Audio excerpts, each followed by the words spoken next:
Today, we are going to be talking about how World War I began. World War I began back in 1914, or at least that's when the fighting began. Tensions had been growing between the European countries since 1817, when Germany had got this idea in their head that France should fork up some territory on the German border.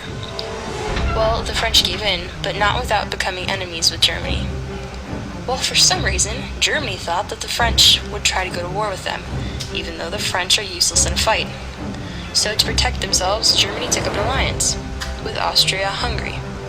This alliance became known as the Triple Alliance. Well, when this alliance went public, Russia decided that the Germans were going to try to take over, so they took up an alliance with France. Their alliance became known as the Franco-Russian Alliance, and soon after, Britain joined them. Both alliances adopted militarism, so they competed with each other on who had the biggest army.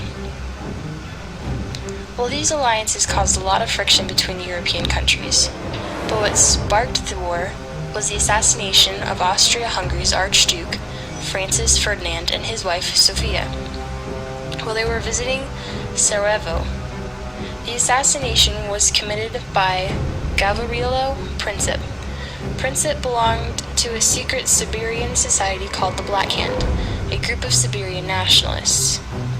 Nationalists are people who have an extreme love for their country and are willing to sacrifice just about anything for it.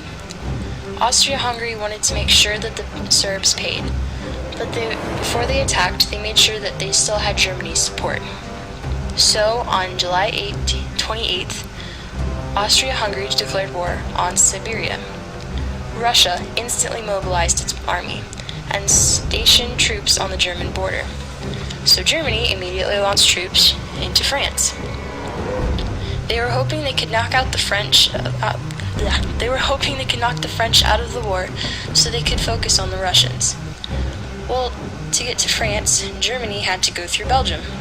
But Britain had a treaty with Belgium that said that they would remain neutral.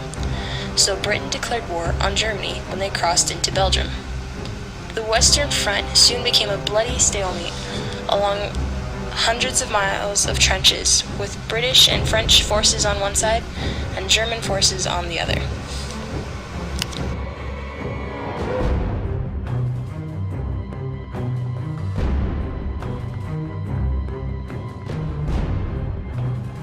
Created using Powtoon.